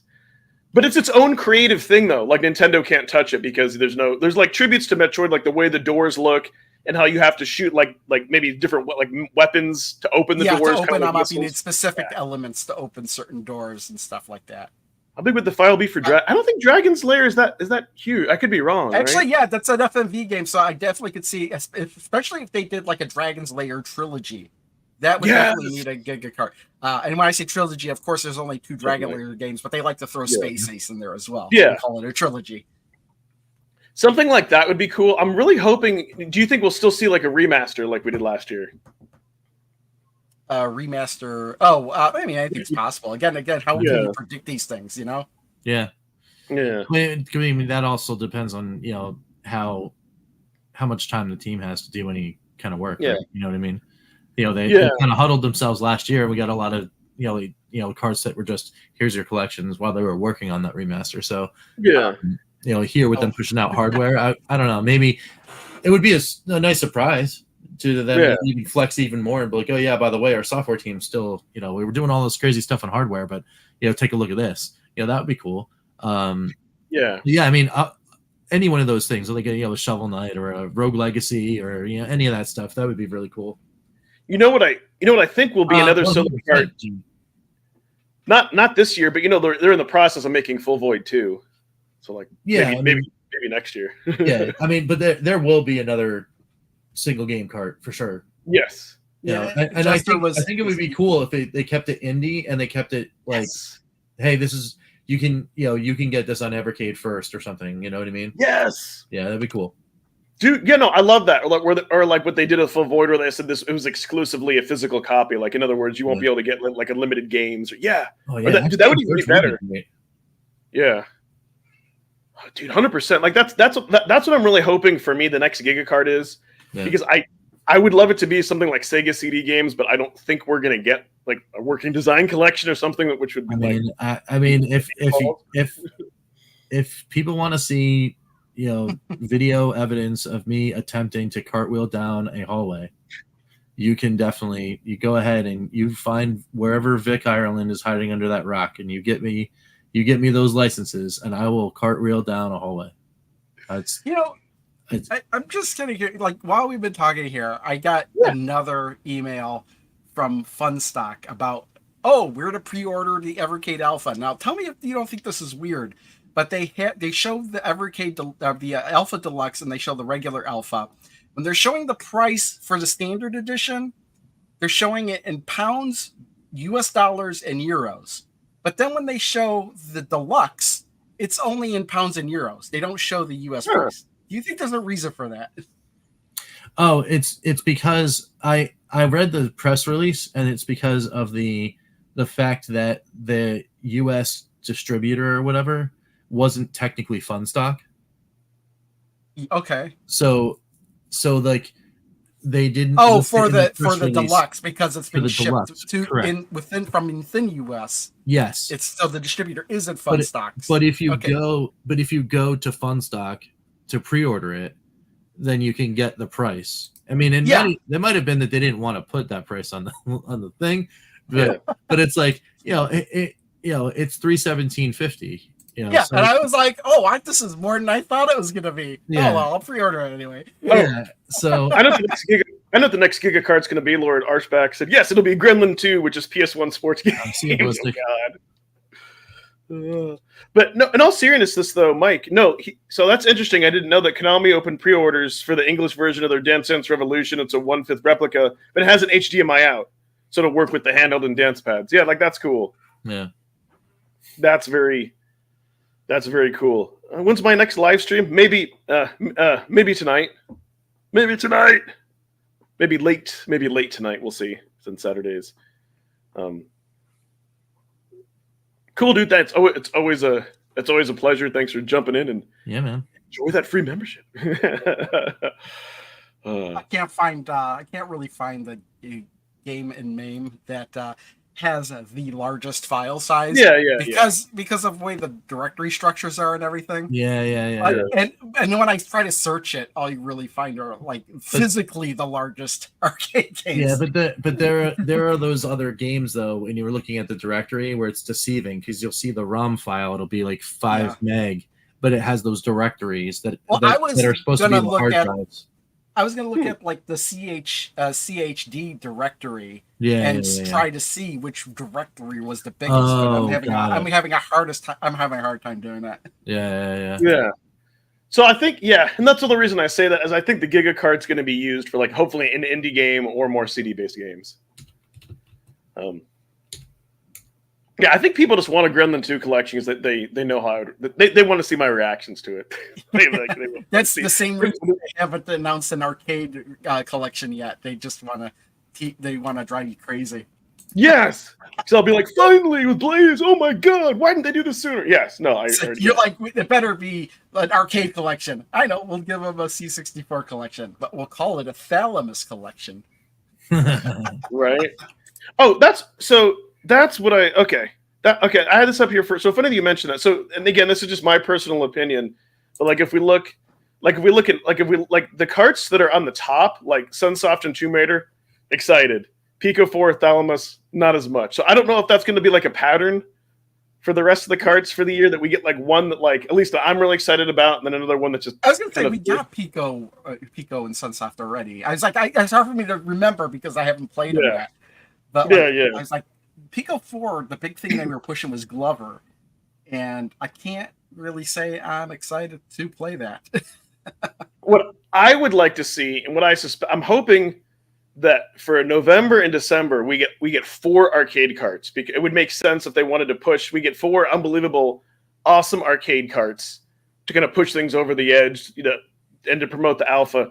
And then in September we get like a really cool like a new indie game for the Giga cart. And then no idea what the other one would be. Maybe some other like. If there was 4 arcade carts, I'll tell you what'll knock your socks off. I'll tell you what'll blow you away, and kill you instantly from a heart attack. Okay. Wow. Number 1, they'll give you a Namco Arcade 1. They'll give you a Namco Arcade 2. Then they'll switch it around and they'll be like, okay, here's a Konami Arcade 1 or something. Wait, how many arcade games did Konami make? And oh no, let's say not Konami, let's say Capcom. Just because, okay, here's finally your cartridge Capcom game. And then there'll be a possibility they'll give you a Nintendo Arcade 1. No way. No, yeah. I told you it's an impossibility. Oh, like their VS arcade cart with Donkey Kong Jr. Oh my god. Yeah, I would have. Yeah. You know, that would be wild. That never happened, but no. That's why they won't do it. They have a responsibility. They can't do it. Not only won't Nintendo let them do it, but probably Nintendo's doing it to protect people from having heart attacks if they ever saw that. Yeah, right. True. Well, then now that the alpha exists, that would be the one. It would be the one that would be like, oh, here's a special thing for all you alpha users. That would here's the Nintendo Versus arcade collection, and it comes with a light gun. That would be the one that would have people checking their calendars to make sure it wasn't April 1st. Yes. True. Yes. Oh, you know what? If that would like a little like light gun, and maybe you would plug like a dongle like into the like USB or something, and that. Oh yeah, Gradius and Proteus. I don't know why. Of course, in Contra, the arcade version of Contra. Yeah. It's funny when I say Konami, I always just think of the console games. I have a hard time remembering especially since a lot of their arcade games are almost better known on consoles too. Yeah. You know? Dude, Ian, you know what? Okay, this is a real possibility, and I'll tell you why. Because Konami seems to license their stuff. Like recently, like Vampire Survivors, like the DLC, the Contra DLC, and the new game. I would be psyched if they let's say like if they released a Konami that, even if it had like the arcade versions of Contra, and then we got the console version. Oh my god, and like Gradius and all that. Like if we had like a console and an arcade of Konami. I forgot all about this, which I got Konami arcade classics. That has got Scramble, Twin Bee, Nemesis, Life Force, Typhoon. I don't remember that. Haunted Castle, Vulcan Venture, and Thundercross. All right. Yeah. That can be kind of cool. Yeah. Time Eternal. We talked about that. Yeah, but Alpha's coming out, pretty sure, be upcoming cards. Yeah, definitely guaranteed there'll be 2 arcade cards. Because they've already said that there's going to be arcade. Yes, yeah. Well, here's the thing: it's like a lot of these things. The reasons why they don't happen or do happen, it all comes down to businessing, licensing, legalese, and all these issues that most of us unless you're specifically working in those type of areas, have no clue what goes into them. I have no clue. Yeah. But I know that things are always much more complicated behind the scenes than what they are. Absolutely. Of course. And they can't really come out and tell the public because there's non-disclosure agreements and stuff that they can't. But they can't talk about. So they can be a little bit generic. Like, remember that they were they did say that there was an Activision licensing deal in the works before the whole like Microsoft. Like they just. But they said because of like the Activision Microsoft merger, then that was reset. Like that's all that I'm saying. Like don't just give us a high level that they can. You know what I mean? Like I doubt the non-disclosures say that you can't even just like mention that there's a deal. Like really? Yeah, and the thing is that you better be safe than sorry. Why try to give hints that could potentially put you in legal trouble? When it's just easier to keep your mouth shut and not say anything at all. Right. True. Oh, but so yeah, like yes, 8-bit Konami, yeah. That's like I don't know. I'd almost rather have an 8-bit Konami. Like I agree because that's like so nostalgic for everybody. But like I wouldn't mind like if they did like an arcade and that. So we'll see. I really hope that November and we at least get 4 arcade carts. That would be fantastic. Again, for me, like imagine if there was like a Konami Castlevania collection, and think about how many games you could put on that. You could put the NES Castlevania 1, 2, and 3. You could put on Super Castlevania 4. Castlevania X, Rondo Blood, if they could get the TurboGrafx CD games on there emulated, and even if it was just those, it'd probably be more than enough for more stuff. Yeah, and the Game Boy Advance ones, in the Game Boy ones, the Game Boy Advance, you got the original Game Boy ones too. Yep. Yeah, they could totally. They could totally do a lot, and even if they like had those, like the Game Boy ones on a Super Pocket, would be that would be fantastic. That would be really nostalgic. But yeah, I think we all agree. Yeah, we know definitely 2 arcade carts. I'm hoping 4 to kind of make up for it, give us a cool indie game. Yeah, I don't know. We'll hope for another Worms collection. It all comes down to those what's going on behind the scenes that most people don't know about. What's going on, like. What are the issues? Are there price issues? Would it be impossible to keep a cart under $25 if they were to include these games? So for arcade carts, here's what if we get 4 of them, I think I can predict. Here's what I think. Definitely, I wouldn't be surprised if we got Data East 2 because they already have a license. That's an easy license, and then Technos 2. Like, and I would be happy with those. And then like it would blow my mind if we also could get like a Sega arcade. And then on that Sega arcade, and you can check Crow Meme. I believe there's a Sonic the Hedgehog that was kind of like an unreleased. It may even be a prototype, but it was only released like not in the US, like in Japan. Like it's a different like arcade stuff. Like if they could throw that on there, put Ultra Beast on there. The one that's you could play with 3 players. I don't know if it's 3 players, but like because like if you're talking about the one I think you're talking about, it uses a trackball.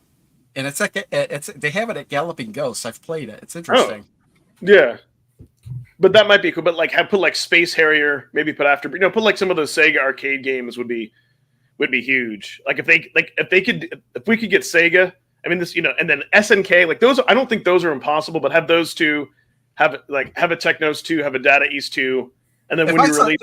If there was Sega, I'd like to see some of their like earlier Sega stuff. I'd like to see like Outrun, Afterburner. Yes. What else? Space Harrier. Yes, Altered Beast needs to be there. Even though Altered Beast for sure. Golden Axe. Yes, exactly. And then Golden Axe, Death Adder, or whatever the second one that. I know a lot of people don't like Altered Beast, but you know what? When I what my alarm is when I wake up in the morning, it's Rise from Your Grave. I thought about doing that. I thought about setting that. I always think of that when I wake up and I feel just kind of like that's the best. Yeah.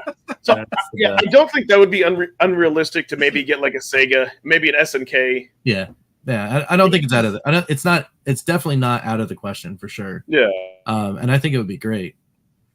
What else I would welcome because the other day I was playing like Pico Arcade on stream, and actually, like the Pico Arcade one, other than the OG console Pico, that's like my second favorite Pico collection. Like, there's a lot of like, I think it was Silk Road that one like that beat 'em. There's like a lot of actually good, weird off-brand games. Yeah. It's just they can't put those as embedded games like an alpha because it doesn't have recognition. But as a cart, cool. if we could get an IRIM arcade game, we got to see Ninja Baseball Batman. Ninja Baseball Batman. Oh, Yeah. that game is so cool. Yes. Well, so we needed a second. Well, what other IRM games could we get? Oh, there's Kung Fu Master. You know, that's Well, I mean, so Yes. that isn't already on Cart One. No, Kung Fu Master. Yeah, that would be great. Oh yeah, Kung Fu Master's not on there. So yeah, Yeah, Kung Fu it's not Master, on there, Ninja Baseball Batman, and then what else? Ooh, what about like a Brooklyn Total Menace's Undercover Cops, but I'd be happy just to see Ninja Baseball Batman. Oh, you know what? Actually, I keep forgetting about another publisher, Psycho, with all of its like shooters, like Oh yeah, Gunbird. Psycho, and you know what? That would be Striker, yeah. just made for the Evercade EXP because a lot of those games would be played in Tycoon. Yeah. Yeah. Did Blaze do that? Had an old friend publisher announced that Blaze hinted a long time ago. Old friend, I don't remember. We had an old friend publisher announced. What are you I don't talking about? remember I'm that. not friends with any publisher. No, I don't remember that though. An old friend publisher. I don't remember. I don't think it's been announced yet, but yeah, Yeah. I think I remember what you were talking about, Toxo, but I don't know what the what the cryptic message was. That would be cool. I'd welcome Ninja Turtles. Even I wouldn't welcome the Shadowgate or any of those because I don't know. Those are better played with like a mouse. I mean, unless you're talking about like the old NES ports. But if they gave us Turtles, do you think they'd give us Hero Turtles or Ninja Turtles? Hmm. I don't know. I think they would actually change it to put Ninja Turtles. I don't think they have that issue over there now. That they Any hints in Andrew's last message? Was there? I didn't. They're just saying our alpha, blah blah blah, to suppress. We aim to include high quality, blah blah. Yeah, we kind of glossed over that announcement, but yeah. What is the announcement? You want me to read it? I don't know anything about it. Yeah. Here, I can. And then right after that, I'm coming up on a hard stop. So after that, yeah, I know me. Yeah, me too. So basically, it said, "Dear community, it's been a fantastic year to see your enthusiasm reactions for the new EXPR, VSR alphas, and the exciting cartridge highlight of Tomb Raider being announced. We have plenty more to come this year at Evercade. We'll have some really cool cartridges arriving. As we approach mid-2024, I thought it'd be good to talk about the alpha products and give you some insight into why we decided to offer these to customers and what the most exciting thing about these products are for us. For quite a while, we've been trying to broaden our offerings to fans in terms of price points, features, and ways to play. This allows more people to play different tastes and jump into Evercade. With our sister brand, Hyper Megatech, which he doesn't explain why this wasn't Hyper Megatech, we have made Evercade more accessible at the 50, 60, and 60 US pound, whatever. We worked hard to make the EXPR and VSR more available, lower prices, and found ways to keep cartridge costs low. This year, our plan has been to provide something to everyone. With Alpha, our goal was to surpass the competition by providing the product in every conceivable way. We've aimed to include high-quality, preloaded games, and a great number of them. Great numbers, I don't know. We've introduced new features. Yeah, we don't know what the quality is, but based on what I'm seeing, it does seem like it's going to be better quality than My Arcade, especially like just saying that it's an IPS screen, for example. Yes. And they've managed to do like Arcade 1-Up doesn't have like the Alpha series yet, so yeah, I get. So we've introduced new features, full-size controls instead of miniature ones, and designed the unit to have a substantial weight for rigorous arcade play. We have paid attention to both major and minor details, incorporating unique elements like the light-up coin slot that stand out, which is cool. Oh my God, there's like a lot of stuff here. I like that. If they taking out the HDMI was a cost-cutting feature, I wonder why the light-up marquee was so important, because I could honestly care less about that. Yeah, that's kind of what I'm talking about. It's and same with having here's the thing, you can go to various sites and they can print you out different marquees to put in there, and you can give them this. Well, we'll see what it is, like how easy it is to make your own, for example. We'll see what it is, Yeah. So then they say, after considering an Evercade branded cabinet and deciding that people would likely prefer a game-themed one, we started to talk to many companies about their arcade titles. It was clear that Capcom had some amazing titles that hadn't been released like this before, such as Street Fighter Alpha series and the 2 Mega Man arcade games, which are rare in the West, originally released. As with every license, we always start from a place of cartridges, but this is not always possible, and in this case, they're built in historically. These official home arcades usually offer between 1 and 3 games per unit. We managed to get 6. I mean, that, like I said, that's a huge exaggeration. Maybe like 5 years ago. Well, I don't know. It might still be true. I mean, because a lot of the arcade 1-up stuff that is those tabletops, I've only seen like 2 or 3 games in them. Which ones have more than 3? All the Namcos, they have at least 4. They have 4. They have 4 and 5 and like a you know what's funny though? The Namco ones, the Galaga one I have is a Namco one. Only has 2 games on it. Yeah. But the thing is, like, I think it's because they've had the license for so long, they keep re-releasing the same ones over. Yes. They just keep tacking on more games. Yeah. And typically those are like cheaper ones, so that's why it's a little bit of a stretch. It would have been like, hey, they typically have 3 or 4, and we've had like 8 or 10, then maybe. Then they say once we've secured the games about enhancing Are you saying it's a stretch because it's not that many more games? Yes. And because they say between 1 and 3, like, come on. Usually they always have like 2. It's very much exaggerated. That's what I'm saying. That's all. Yeah, like, that's I'm like, marketing really? for you. That's marketing for you. And, yeah, I know. And you know, and Andrew's the CEO. He's got to pump up his company. You know what I mean? But I think I more have a problem with it acting like it's a big achievement. It's like, whatever, dude. They're trying to justify. Well, think about when like DVDs first came out, and one of the major features was, this has chapter select. You know, but here's what I would like. My response would be to Andrew. Well, that's great that you're acting like 6 is such a big achievement, but with the EXP we had 21 games. I think people forget that. So that's kind of what I'm comparing it to as well. Like, we had 21 games built in. So, dude. That's why to me this is like laughable. Like, really? Yeah, but he's comparing the fact that it's an arcade product to another product. I mean, you know, I know. Yeah. In terms of games, it seems like Evercade and like the arcade 1-up are going in like opposite directions, because the arcade 1-up stuff started with like 2 to 4 games, and then they keep adding more and more and more. And the Evercade stuff starts with like a massive amount. Like the first cartridges had like 20 games on it for the Atari.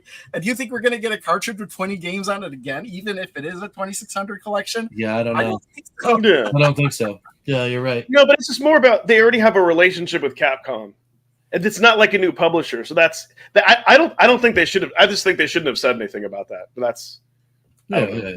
Well, let's continue though. So once we secured these games, we set about enhancing the product further. We created light-up marquee and panels that could easily be swappable for other titles, which is cool. We implemented improved controls over the competition, even offered a deluxe version with Sanwa controls built in, which is good because like people have been wanting that for Arcade 1-up for a while, so I give them kudos to that. Wi-Fi is included. Our Game of the Month feature, adding hidden games, software update, improve your experience. So yeah, you get all that cool stuff. Expanding our user base allows arcade community to dive into the Evercade experience during the excitement. Partnering with industry giants like Capcom enhances our capability to secure top-tier licenses, bringing you more games you want. We haven't really seen that yet. Maybe later this year. We know Evercade Alpha isn't for everyone, but it unites every part of the ecosystem with our cartridges. We believe they make the Evercade the easiest and most satisfying way to play these games right now. So whether you're playing on a handheld, TV, or compact arcade, we want to make sure it's possible. Cartridges are the heart of Evercade. Still focus going forward. Good for the reassurance. In the next few weeks, okay, so maybe there's something we can glean from here. Probably could have skipped down to this. In the next few weeks, we will announce more cartridges for our customers to enjoy. We hope you will continue to have fun discussing your favorite games, working out your dream carts, playing games, competing games, or collecting carts. You will enjoy. To us, Evercade is for everyone who wants to enjoy classic and modern retro games in a fun and physical way. My personal aim at the beginning of Evercade was to build over 50 collections, and we are sprinting past them with many more signed for the future already. Ooh. We're also proud to see our 1 millionth cart sell, which is a milestone I could only dream of in 2020 when it was launched. I recognize that our games come from our community. We will continue to be open as possible, or we can move to give you sight into our products and decisions to drive our business. Thank you for our continued support and enthusiasm. Andrew, CEO. Blah. That was a lot to read. So it was a lot saying nothing. pretty much. I mean, so then, yeah. It definitely is like, here's your corporate, like press release kind of dealy. Nice. It would have been cool if there was a little more like teasing of something. Yeah. That's probably why I might have seen that and then forgotten about it because it really had no information in it. Yeah. But it was, it was at least nice to explain. But like, I don't know. Like, so again, kind of go to consistency. Like, I guess like for me, like when they did like it's one other thing I will say. I didn't know about the millionth cart until actually like viewers told me. Like there were other sites that like I wish Blaze like they should announce their own news first, and then like and then like, the FAQ to me. and then the FAQ should have been there when the Evercade Alpha was there, like confirming, because even like you could kind of tell there wasn't. I don't know. To me, consistency is just important, because the reason I say that is because when if a company starts to go too far of consistency, then they become like Nintendo, and then they kind of like lose their way. I don't know. Blaze hasn't done that. I don't know. I don't like consistency. If it's maybe it's just predictable, it's not that interesting. Well, the thing about the million cart sale was like it was in a press release. Yeah. So like, I mean, then they put it out there, and then the press release on the website. They did, but not right away. But like not right away though. What do you mean? I found out or maybe they didn't link it to Discord. I found out through you first. I don't know. Like I didn't find out through Blaze themselves initially. I think I saw it on Discord. I was like, oh, yeah, that was during the time. Oh, okay. Fast. Okay, I was on vacation. Okay, thank you. Yeah. I was on vacation. Okay, never mind. Out. Well, that happened. Oh, okay. Yeah. Never mind then. Okay, so they did good. Sorry. Okay, then I was like, how come I didn't know? Okay. Yeah. Never mind. It's all good. Okay, kudos. So good. They were being consistent. Okay. Thank you. You sold 1 million carts. That doesn't affect me any. Okay, so whatever. Yeah. No, but I mean that's incredible, because because that's at least like for the full retail that's 20 million. I hope Blaze at least gets like 10 million of that.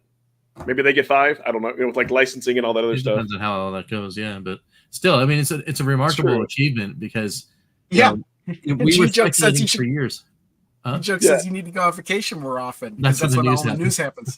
Yeah, they do that on purpose. Yes. I think you guys are right. Like they do that on purpose when I'm on vacation, and then they're holding off on the arcade cart, so it's my fault while we have 100%. Yeah. So 100%. I mean, we were speculating way back in the early days. Could they ever? Where do you think they're going to hit? And we were talking about maybe 250,000 is where they're going to peak. You're 4 times that right now. That's awesome. It's great. It means that the community is way bigger than we think it is, and that's the good takeaway. The company's healthy, and things are going. Keeping moving along. Or it means people's cartridges are breaking and people are just rebuying them. Keep buying them over and over again. I don't. Yes. Think that's definitely not a thing. But here's the only one thing that maybe that skews that number. Are they including when you buy a new Evercade console that you get at least a cart? Or are they just talking about separate? You know what I mean? Well, I mean, in the press release it was vague, but in Andrew's letter there, he didn't do like cart / bundle sales.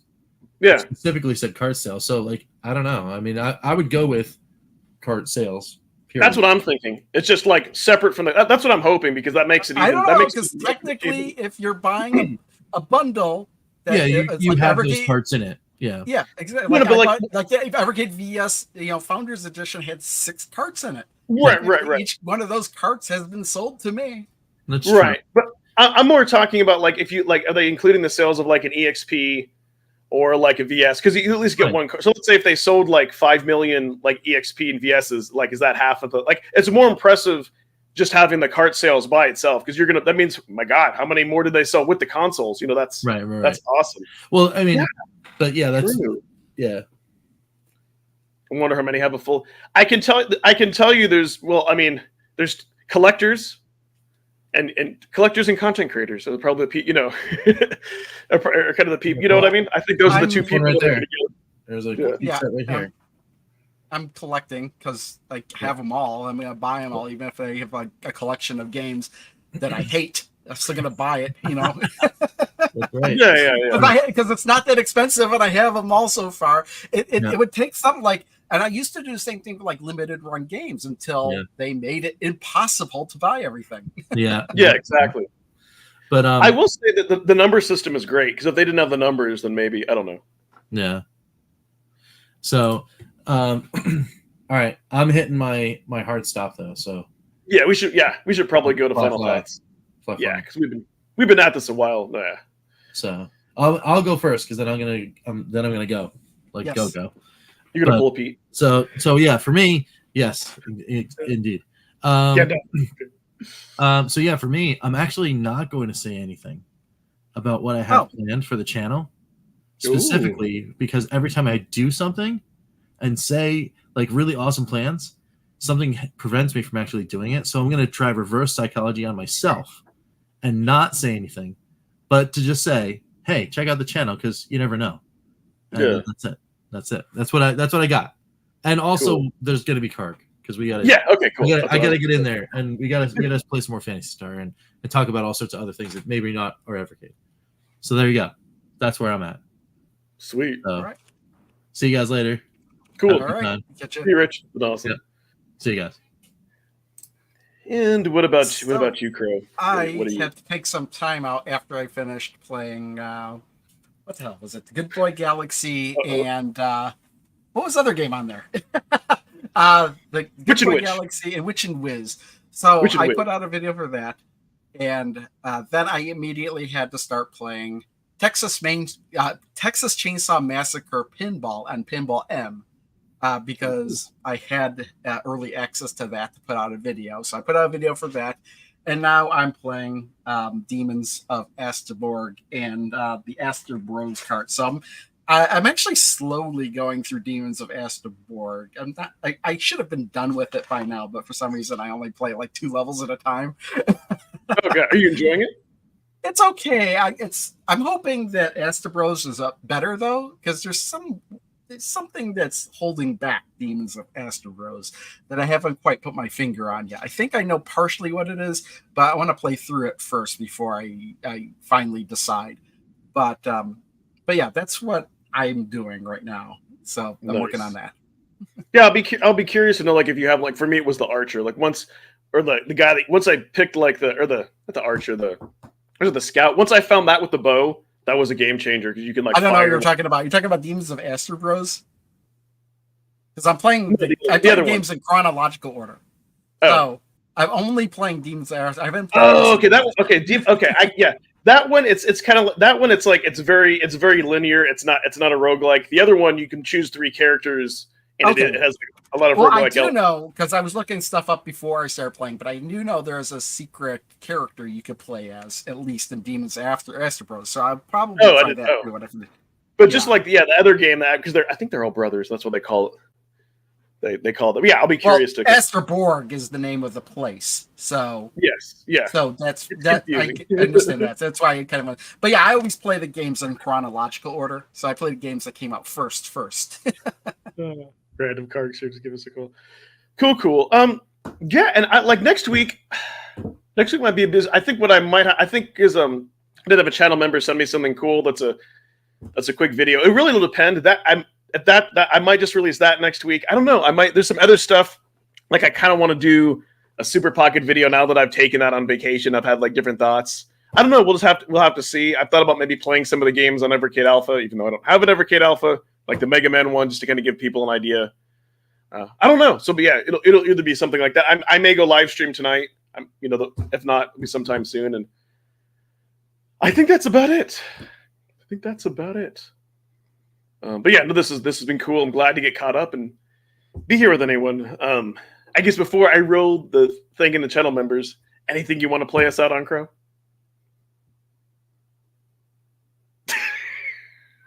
Yeah, I don't know. I hit a random button.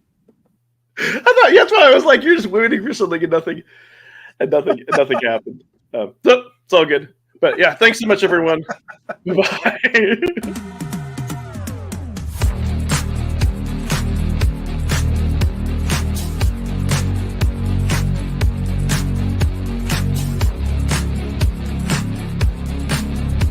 Thanks, Crashline, Mr. Shua, Immortal Sojourn, Sucker MC, Amber Cummings.